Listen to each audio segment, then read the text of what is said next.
안녕하세요. 토마TV의 토지마스터 김소장입니다. 자, 오늘의 주제는 아산만의 진실을 알고 싶다라는 타이틀로 영상을 찍게 되었습니다.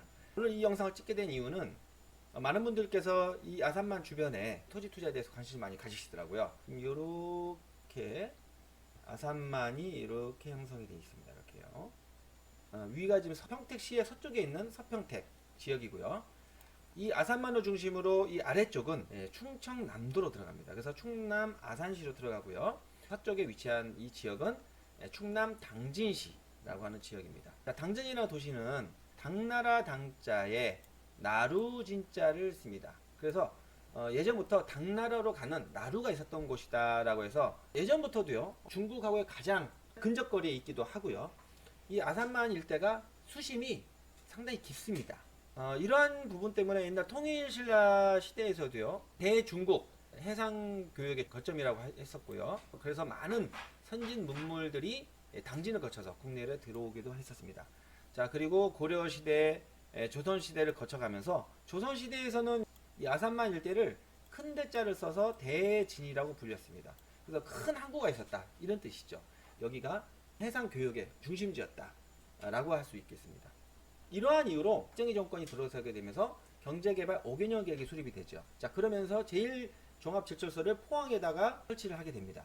이 종합제철소를 개발하고자 이제 정부에서는 그 위치로서 이쪽 아산만 일대를 본 겁니다. 호선 국가산업단지가 위치해 있는 이 일대하고요, 여기는 아산만이고, 태안 일대로 가면은 가로림만이라고 하는 곳이 있습니다. 그래서 이쪽 아산만 일대와 가로림만 일대를요, 약 한 3억 평 정도로 해서, 포항제철 같은 경우는 산업단지만 만들었다면 여기 같은 경우는 산업단지와 플러스 항만, 항구까지 같이 개발하게 됩니다. 그래서 이 일대를 대규모 공업단지로 개발하고자 하는 게 이제 정부의 야심찬 계획이 이쪽에 세워졌었던 거죠. 자, 그러면서 그런 계획이 세워졌었는데, 안타깝게도 이 종합제철소가 광양만으로 낙점이 되게 됩니다. 자, 그러면서 원래 잡혀서 개발 계획이 상당히 이제 축소가 많이 되게 되는데, 다행히도 한보철강이 지금의 현대제철 자리죠, 여기에 들어오게 됩니다.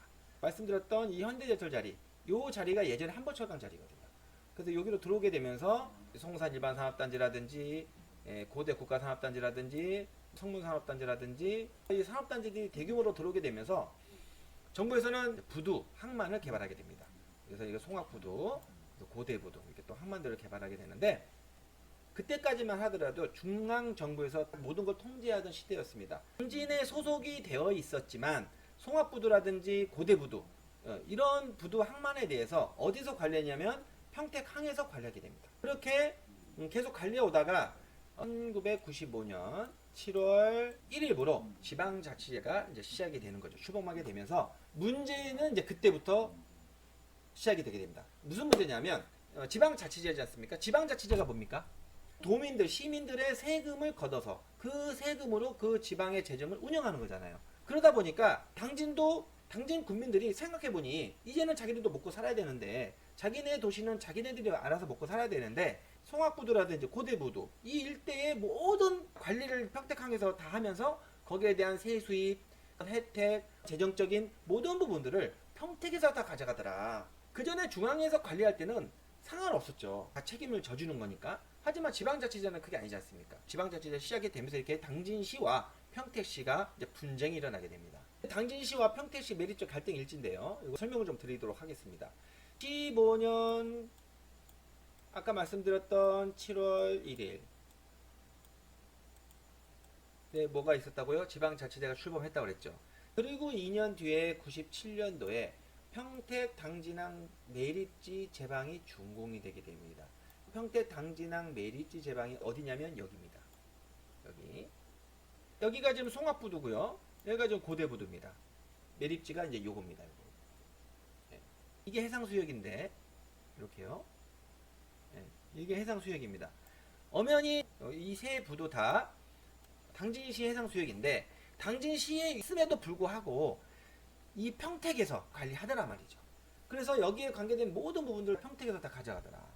그럼 여러분들 당진 국민이라고 생각했을 때 어떻습니까? 너무 억울하죠. 이걸 찾아와야 되겠죠. 그러면서 2000년도에 준비를 해서 헌법재판소에 권한쟁의 심판 청구를 하게 됩니다. 이게 무슨 말이냐면 헌법재판소에 도움을 청하는 거죠. 통합부도, 고대부도 이 매립지 부분을 당진시에 귀속시켜달라. 이 소유권을 당진시에 귀속시켜달라. 그 청구를 한 겁니다. 4년여간의 헌법재판소의 심리 끝에 헌법재판소에서는 당진시에 손을 들어줍니다. 당진시에서 이제 승소를 하게 되죠. 네. 자, 헌법재판소에서는 왜 당진시에 손을 들어줬느냐?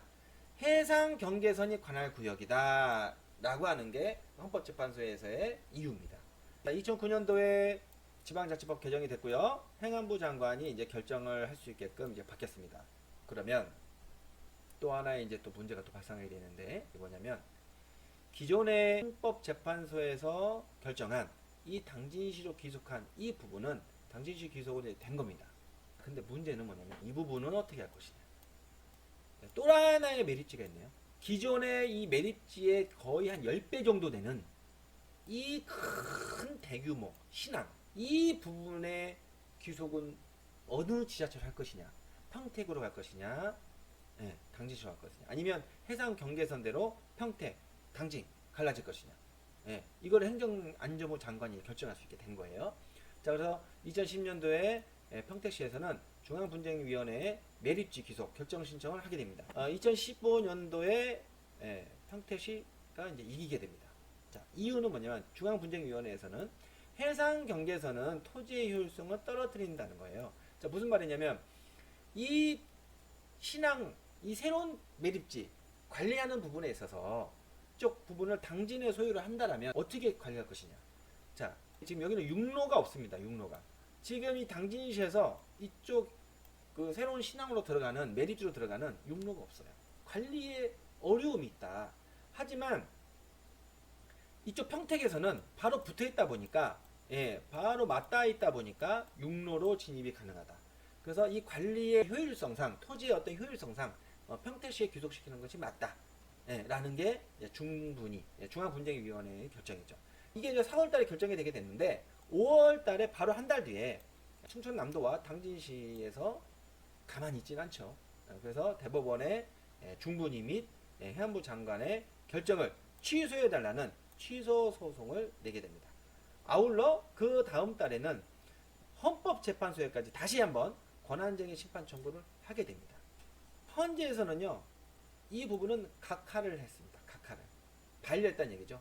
자, 이 부분은 왜냐면 지방자치법이 개정이 됐기 때문에 그때는 지방자치법이 이러한 규정이 없다 보니까 헌법재판소에서 결정을 내려줬었는데 이제 그 이후에 지방자치법이 개정이 되다 보니까 이거는 행정안전부 장관이 결정하는 게 맞다 라고 헌법재판소에서는 반려를 하게 됩니다. 청구를 이제 각하를 시킨 거죠. 충남도와 당진시는 지금 행안부 장관의 결정을 취소까지 해달라는 소송을 낸 거 아닙니까?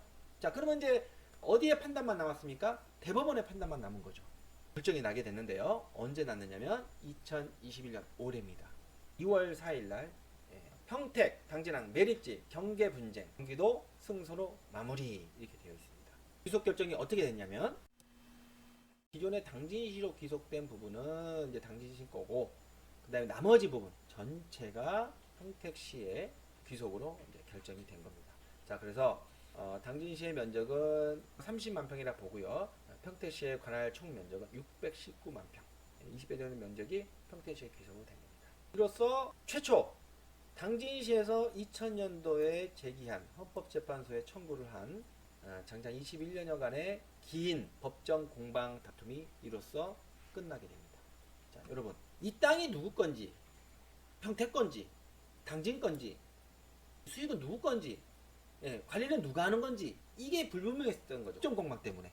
그래서 상당히 좋은 입지임에도 불구하고 많은 호재가 있음에도 불구하고 다툼 때문에 쪽 아산만 일대가 평택, 당진, 화성, 아산시까지 더 크게 성장할 수 있었음에도 불구하고 기대 이상만큼 발전하지 못했다 이렇게 보는 겁니다. 모든 것이 마무리됐어요. 이제부터는 개발이 진행되다가 수면 아래로 가라앉았던 것들이 다시 다 올라오겠죠. 이제부터 본격적으로 시작이다라고 생각하시면 되겠습니다. 아산만의 진실을 알고 싶다라는 영상을 올려봤습니다. 다음 영상에서는 이 아산만 일대에 어떤 호재들이 있는지 호재에 대해서 다루도록 하겠습니다. 토마TV의 토지마스터 김소장이었습니다. 감사합니다.